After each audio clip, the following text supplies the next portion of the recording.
I got something here. LGR, London Greek Radio, the heartbeat of the Greek community.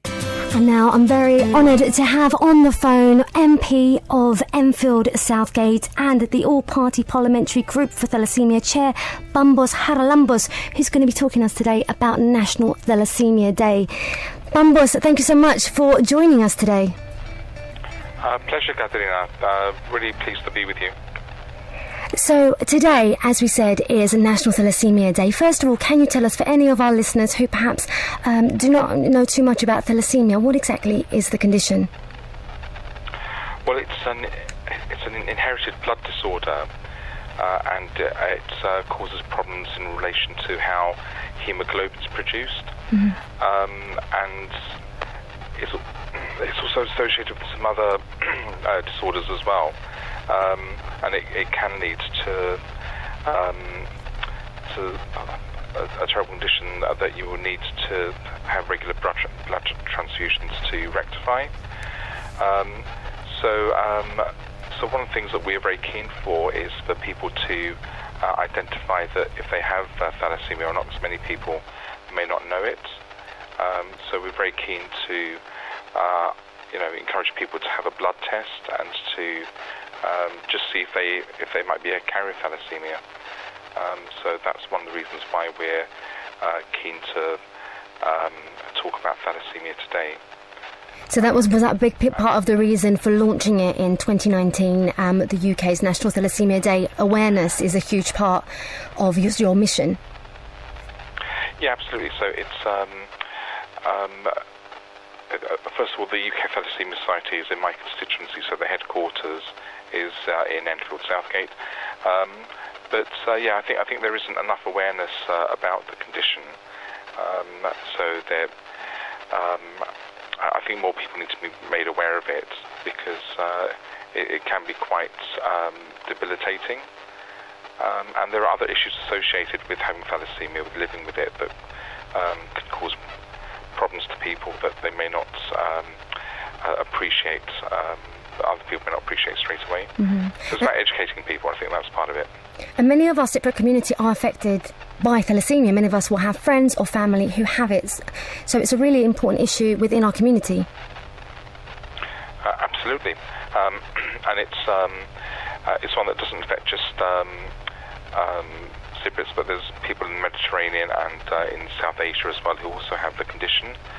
And some of the problems they face are in relation to actually the different treatment they receive when they go to hospital.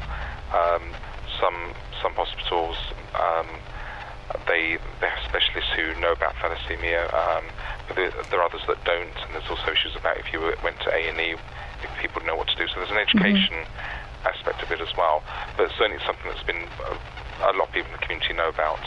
So something not only within the community needs to know, but also in terms of the health service and the people that are taking care of people that have the condition. It's really important to increase the awareness there also. Absolutely. And just some of the other things that happen with it as well. So just things like if you've got thalassaemia, sometimes if you have a blood transfusion, that can really knock you out, and you may not be able to be as effective for 2 or 3 or more days afterwards until your iron levels are back to normal.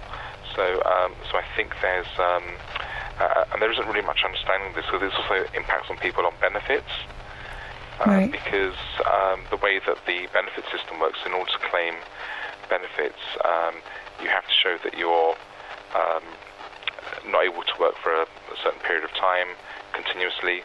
But with thalassaemia, you might be able to work for some of the time, but not other parts of the time, because of the treatments that you have. And obviously, if you're having to go as well for regular blood transfusions, that's something that you hope the employers will be understanding of, because that's potentially every 4 to 6 weeks that you're going to need to go. Yeah, absolutely. So certainly raising awareness about that is one issue. The other thing that we're trying to do as an APPG, an all-party parliamentary group, that's a group that's made up of MPs from different parties, is we're trying to look at supporting gene therapy treatments that have shown to have very positive outcomes for people with thalassemia. But it needs to be approved by the National Institute for Health and Care Excellence, or NICE is the short name for it. So they're the ones who license treatments, and we know that there's a very successful treatment that we're trying to push NICE to actually try and get licensed so it can be available in the UK. So that's still, I guess, in kind of the researchy stage, or as yet is not got to the point where it is able to be given to people who could benefit from it as yet. But is that something that you're hoping will change in the near future? When do you think that could be a possibility? Well, it's I do hope it's a possibility in the near future. The difficulty is because there are so few people with thalassemia nationally, and you need to have a particular number of people to show that the study has worked to actually. I think that's a problem that any group that have a rare disease will struggle with, and I think that's something we're trying to change the NICE's mindset on, because I think they do need to be more receptive to groups that have got smaller or rarer diseases, because they would struggle to satisfy them on the research angle. The UK Thalassaemia Society is a charity, so donations are hugely important, and obviously fundraising events in bringing about positive developments in treatment and to ultimately provide a better quality of life for people with thalassemia. I understand that donations have helped the UKTS receive the air glove machine, which is another thing that maybe the general public may not be aware of, but in terms of enabling access to like veins when people are getting their transfusions and treatment, again, hugely important and something that could really help people having to go so often to get blood transfusions and things like that.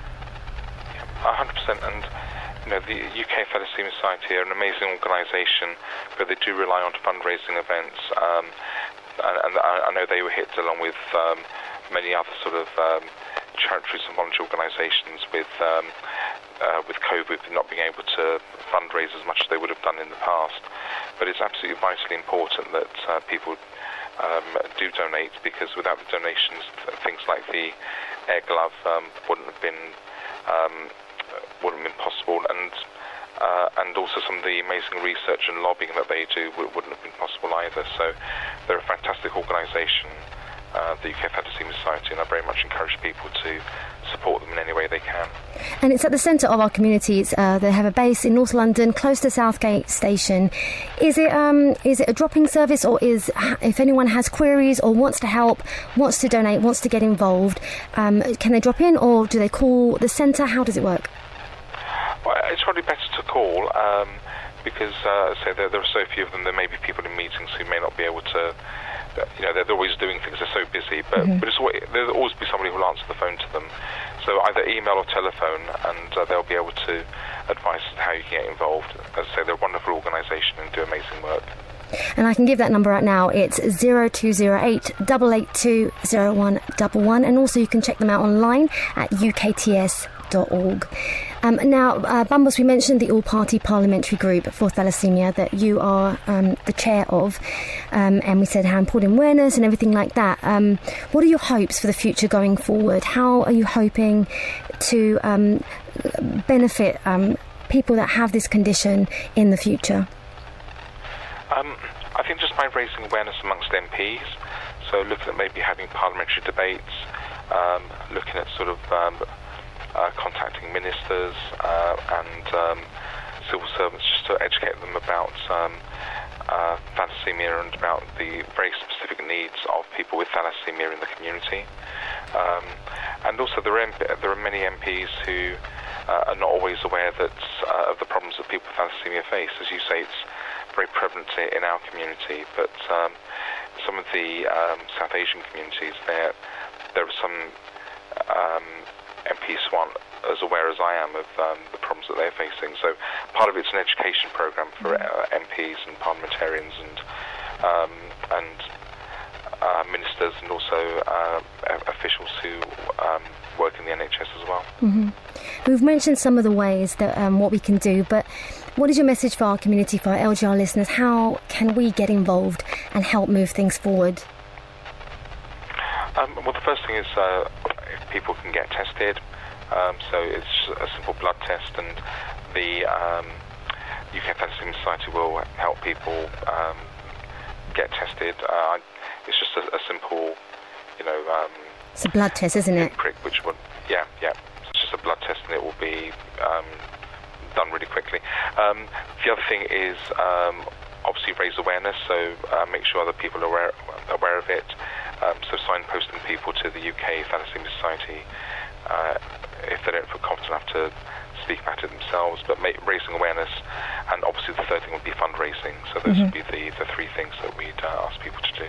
Brilliant. Well, Bambos, thank you so much for calling us, for helping us raise awareness as well, and to learn more about such an important condition and something that really does affect our community. So thank you so very much, Bambos Haralambos. Thank you. My pleasure, Katerina. Thank you. Thank you. Bye, Kat. Bye.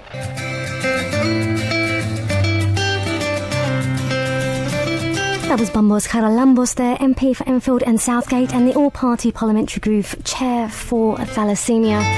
Big thank you to Mr. Haralambos for talking to us about such an important day today, National Thalassaemia Day, and how we can do our part and help many of our friends and families who are living with this condition.